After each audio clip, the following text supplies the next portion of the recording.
All right, what's up, guys? And so I'm going to go back to back on this video because I basically had it ready. But now you figured out, this table has been set. You're going to do the in-home presentation. And so this is how it's going to start. And I'm going to write these numbers down. The order of sequence.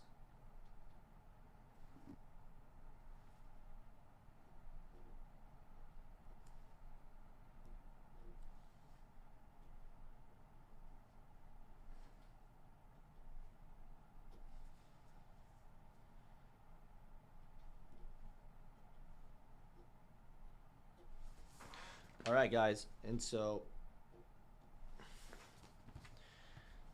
this isn't going to be that helpful.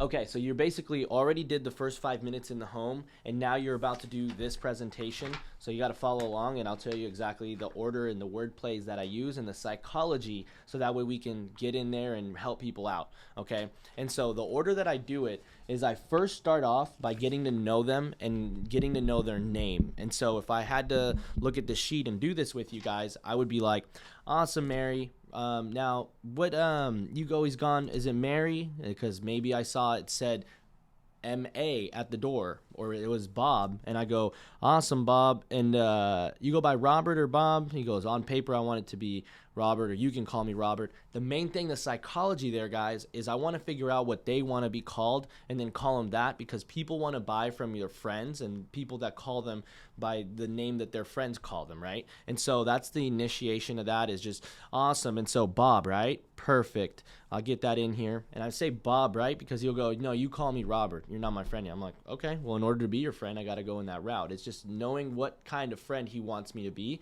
He's going to buy from his friends, basically. People buy from their friends. And then I go, awesome. Let's go John. Awesome. And you go by John, right? He goes, no, I go by Wayne. My middle name's Wayne. I'm like, perfect. I'm just saying that for examples for you guys. So then after I get their name, I'm like, awesome, man. And then what do you do as an occupation? If they're retired, then I say, awesome. And you're retired now? Yes.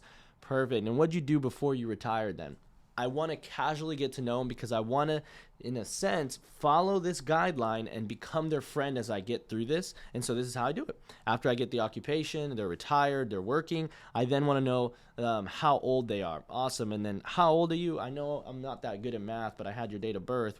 How old are you now? I want to get a number, right? And then I fill out that number. So then if it was a John, and I'll fill this out, and then retired, I'm going, awesome. Now I know you're retired. Is it all from Social Security? I'm going now to the monthly income next, okay? And so at first, it's just this step right here, this bubble of getting to know them, their work, and how much ballpark they make. And so something I put on there is ballpark, because I always say, generally, ballpark, what's the income that you're seeing there? Is it just Social Security? And I break them down, because people have different forms of income into retirement. So some have just Social Security, some have VA, some have real estate, some are pulling from a 401k, some have a significant savings account that they're just pulling from. And so you want to differentiate that like you're the professional. And so the way I do that, if they're retired, I say, awesome. And on retirement, you got Social Security? Yes. Always have Social Security most of the time. Then I go, awesome. Any pension? Yes or no? Perfect. After they give me a yes, I get all of the different forms of income first, and sometimes they mention how much they're making on those two. So if they said Social Security, they sometimes say yes, 1,300. Sometimes they just say yes. So then I just put SS, and then I put any pension? Yes. So I just put pension. I go, any VA payments, or any, did you serve? No. I'm like, okay, don't need to write that down. And then I circle back and I ask how much. So I go, awesome. Let's break that Social Security payment. How much is that? 1,300. And then the pension, 1,400. And so basically you're looking at almost right under that 3,000 mark. Does that sound fair? Give a ballpark amount. I say ballpark because you just want them to say something, right? After that, I then move up to the top, to the loan amounts, to figure out if they rent or do they have a mortgage, okay? If they have a mortgage, then I put the amount that they owe on the home. So then I go, awesome, so you have a mortgage. About how much is left on the mortgage then, you guys think? And they'll say a number because they know it. They're the homeowner. And you can say words like, was it a traditional purchase, like a 30-year finance? Boom. And then you circle the 30 year because it was a 30 year. And you can ask them, how many years do you find left since you guys purchased? If it was, a 30 year and they did it 5 years ago, they have 25 years. And so you want to be on your toes and be ready to do that. And then figure out their house value to then calculate the equity. And I'll just say it again, house value, how much I owe versus how much the house is worth. That difference is the equity that they can pull out, and that's protection. And when you bring things up like that and they own a home, you now look like the professional and you're just calculating losses. So if they ever feel uncomfortable, I'm just calculating losses. And so that's why I'm asking these questions. And what's the monthly mortgage that you guys have to make payments of? Boom. Now let's recap. If they're at the very top and they say, I just rent, then it's a different story. I go rent, I put a big old thing that says rent, and then I slash everything off. Like if I'm going at a fast pace and I'm just trying to get to know how much they pay monthly for the rent, because there's no value, they're just renting. We don't need to make a big deal out of it. It's nothing. All it is now they rent. I go, awesome. And then what's the ballpark that you guys pay on a monthly basis? Because I'm just doing financial inventory, general financial inventory. And let's just say that they make $2,000 and payments are $1,600. I'm like, okay, and you take on the full payment. I'm just trying to figure out, because obviously you got to pay for an insurance plan. That's why you have me out here.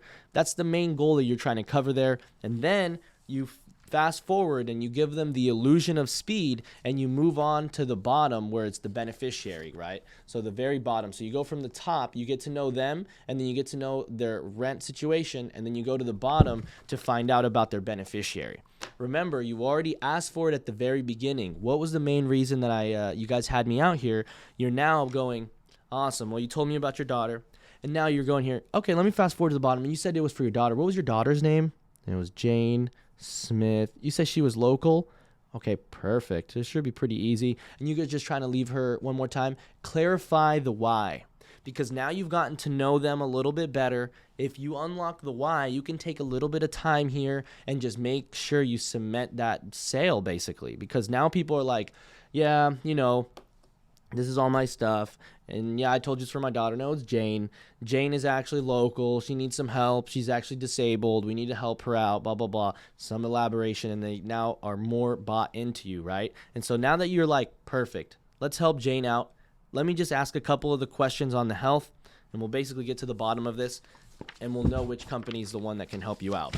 So then you bring out, you just go over to the middle section, which is the health options. And so I just literally read from the left to right all these health concerns that are listed, and I ask them to tell me a yes, and then I write down any of the things that may came up. So it sounds something like this.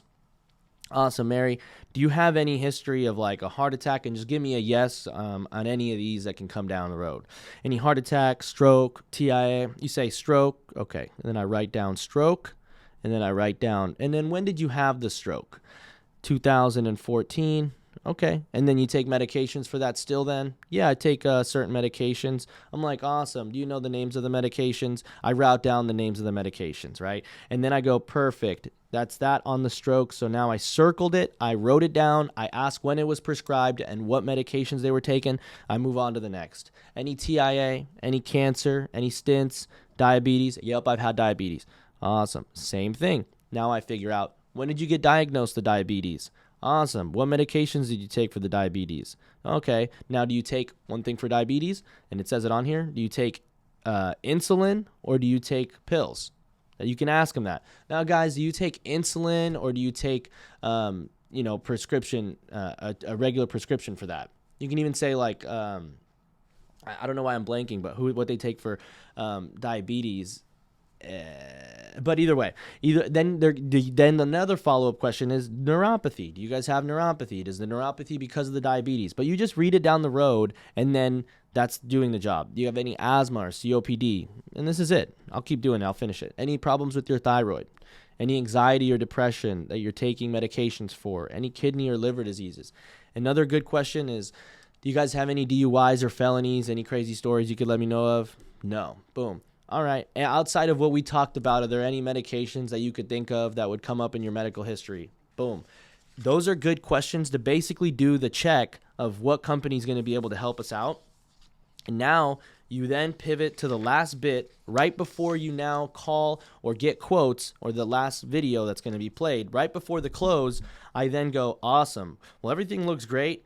After you've gotten their health, you go, everything looks great. I actually don't see a problem why we couldn't get a life insurance plan put in place. You make it sound like, actually, this isn't, I think I know exactly what we can do here.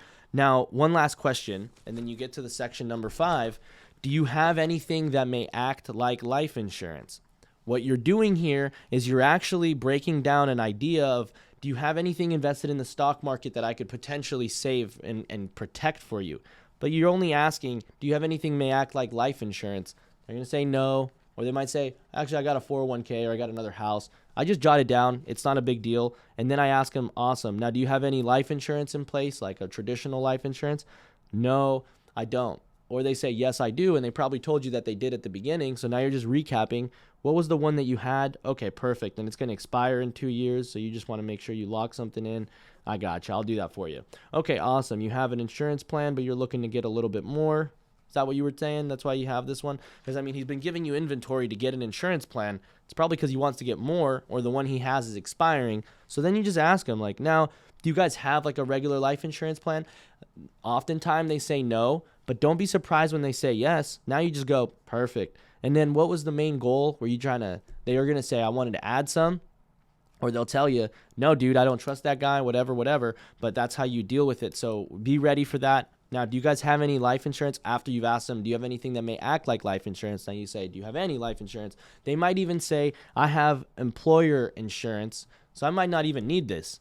And if they ever say that, I then just go, oh, you guys have the EPLI. I write it down in big letters like that, and then I make them, and I look at it, and I go, no, this is employer paid life insurance. And so if you look at it, that's employer owned. You guys don't own it, and these are completely different. But that, I'm really happy that you guys have it. Do you know how much coverage you guys have there? And then I move on. Like, I want to acknowledge that they have it. I'm not contradicting. This is a completely different job than what you guys have going on. And this is the last step, and I'll probably bring this up in the last video. And at that point, you have all the info. So then you say, great, well, this is all I need. Let me just send a picture over to my product specialist. And I think I know exactly which of the companies we're going to be able to help you guys out with. Probably looking at Aetna or Americo. Let's just see what they have to say. Now, how long have you guys been living here? You say your kids are local, blah, blah, blah. As that happens, we're getting ready to do the close. And so I'll wait to put that video out. But I hope that this is helpful. Let's get it.